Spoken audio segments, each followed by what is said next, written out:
Il y a un matin que je sors du gym vers 7h45, puis je m'en vais mettre du gaz. Fait qu'après avoir tanké, je m'en vais faire la file dans le dépanneur. Le gars devant moi, là, il a les bras chargés à bloc. Il est rempli de patentes. Il est 7h45, le matin, puis voici ce qu'il achète.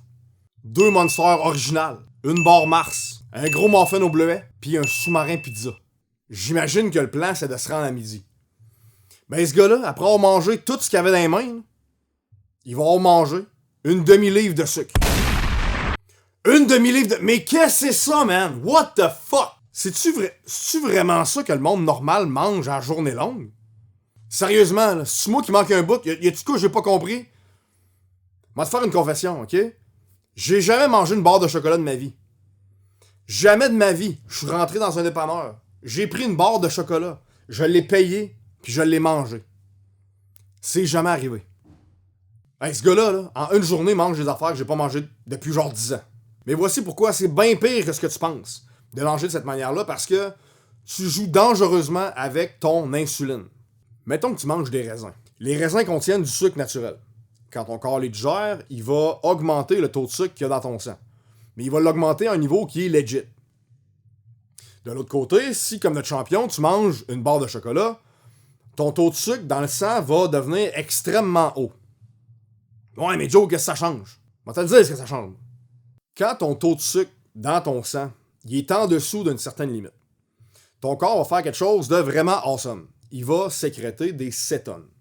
Cétones, en anglais, ça veut dire ketones. Ok? Ça vient de là le mot keto. Les glucides, c'est pas le démon. Ok? Notre cerveau fonctionne quasiment exclusivement avec des glucides. Fait que ça en prend, puis c'est important. Par contre, le problème, c'est que les glucides, surtout le sucre rajouté, il y en a maintenant absolument partout dans tous les produits industriels, puis c'est de la grosse merde. Mais mon point, c'est que des glucides, on en a besoin.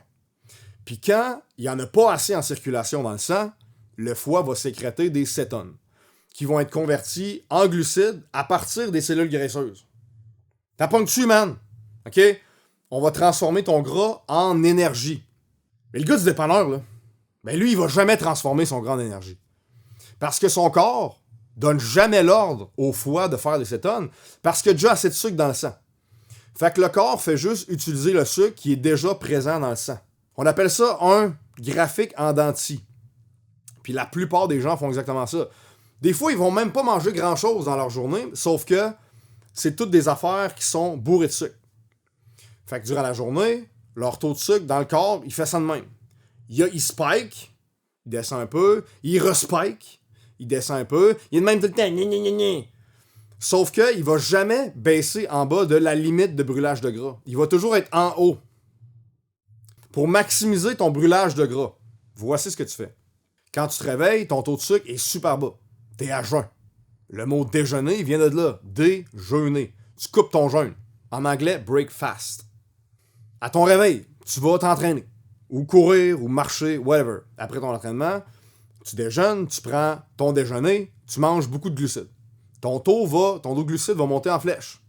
Puis après ça, le reste de la journée, tu diminues les glucides le plus possible. Donc, tout le reste de la journée, tu vas rester dans la zone en dessous de la zone de brûlage de gras. Puis en plus, pendant la nuit, tu vas rester dans cette zone-là jusqu'au lendemain. Juste parce que tu sais quoi manger puis à quel moment, tu brûles du gras toute la journée. C'est-tu pas merveilleux? Fait que d'un côté, t'as le gars du dépanneur. Il brûle des gras peut-être pendant la moitié de sa nuit, genre 3-4 heures. Parce que souvent, il s'est bourré de sucre avant d'aller se coucher. Fait que son taux de sucre il a monté, puis il est descendu durant la nuit pour arriver à 2-3 heures, 3-4 heures. Là, il va brûler son gras. De l'autre côté, quand tu respectes le bon timing, tu brûles des gras 20 heures sur 24. T'as pas que ça la différence? 20 heures versus 4 heures. OK, puis le Zampic là-dedans. OK, le Zampic, puis ça vaut pour toutes les autres pilules magiques, OK? Il y en a une couple là que je... Contrave, Saxenda, Xmia, Wegovy, des noms à coucher dehors, man. Avant de considérer de prendre de ces cochonneries-là, pense bien gros à ça.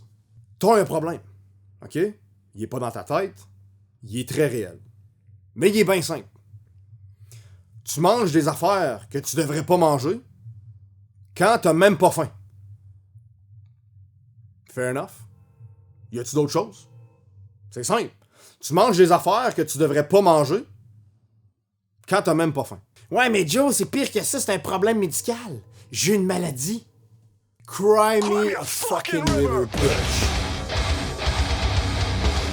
Ah, aïe aïe, j'ai une maladie qui m'empêche d'avoir de la motivation. Ah oui! Un motivatis sévère. Ah, j'ai une maladie qui m'empêche d'avoir de l'ambition. Oui, c'est une fracture de l'ambition, évidemment. Wake the fuck up, man. Tout ce que je vois dans ma tête, là, c'est la scène dans Braveheart.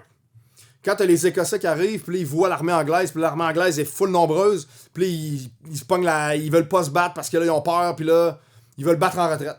Puis là, t'as William Wallace qui arrive sur son cheval, avec la face peinturée. Puis il dit, si vous vous battez aujourd'hui, là, vous allez peut-être mourir, c'est vrai. Puis si vous battez en retraite, si vous en allez, ben, il y a des chances que vous allez vivre pendant un temps. Mais sur votre lit de mort, quand vous allez repenser à aujourd'hui, puis vous allez imaginer tous les jours que vous avez vécu de plus, je suis sûr et certain que vous échangeriez tous ces jours-là juste pour une chance de pouvoir dire à nos ennemis qui peuvent essayer de nous tuer, mais ils prendront jamais notre liberté. That they may take our lives, but they'll never take our freedom!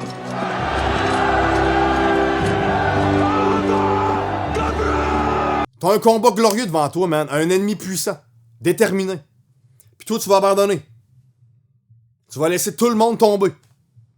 Ah, je suis pas capable. J'ai besoin d'une pilule qui va me donner des mots de cœur. Sinon, je serais pas capable de réussir à pas manger des affaires quand j'ai pas faim. Mais buddy, il faut se battre. Il faut rester dans le combat. J'ai lu un article de 2 connes féministes récemment qui parlaient de l'Ozempic puis qui disaient quelque chose comme c'est vraiment mauvais l'Ozempic parce que ça montre que la société est obsédée par le culte de la minceur et toutes les femmes sont belles, peu importe leur poids. Du n'importe quoi. Mais basically, il avait raison. Parce que la minceur, ça sert à rien. Le but, c'est pas la minceur. Le but, c'est la personne que tu dois devenir pour être mince. Ton corps, là, c'est ton CV. Tu veux savoir comment qu'une personne gère ses émotions? Ben, check sa shape. Tu veux savoir à quelle heure qu'une personne se couche? Check sa shape. Tu veux savoir quel niveau d'énergie que quelqu'un a? Check sa shape. Tu veux savoir l'état mental d'une personne? Check sa shape. Les gros, là, sont tout mêlés. Leurs habitudes sont tout mêlées. Leurs émotions sont tout mêlées. C'est ça la réalité. Puis le but, c'est de les démêler, pas de lui donner une pilule. Quand un gars se remet complètement en shape, ce qui est le plus impressionnant, c'est ce qu'on voit pas. Les sacrifices qu'il a dû faire. Les habitudes qu'il a dû abandonner. Les gens qu'il a dû abandonner. La discipline qu'il a dû développer. Le stoïcisme qu'il a dû développer. La shape, c'est juste un témoignage de tout ça. Puis c'est pour ça que naturellement, on trouve ça impressionnant. Parce que ça présuppose des compétences. La drogue, elle, tout ce qu'elle fait, là, c'est temporairement t'enlever le goût de t'empiffrer. Pendant ce temps-là, tu développes aucune des compétences que tu développerais à le faire naturellement, comme un vrai guerrier. Puis guess what, le jour où tu vas arrêter d'en prendre tes petites pilules, qu'est-ce qui va arriver, tu penses? Tu vas retourner exactement au même point de départ parce que t'as pas appris à contrôler tes démons. Mais je veux faire de quoi pour toi? Live. Si tu me connais pas, je m'appelle Joe. Puis ça fait 10 ans que j'aide les gars à retrouver leur shape. Autant dans mon gym à Québec qu'avec mon groupe de coaching 300. Puis je vais te donner un petit guide extrêmement simple à suivre. En seulement 2 étapes. Pour commencer à retrouver ta shape, direct là. Y a pas de cross, ça va te prendre 2 fucking minutes. Puis tu vas pouvoir partir pour la gloire live. OK?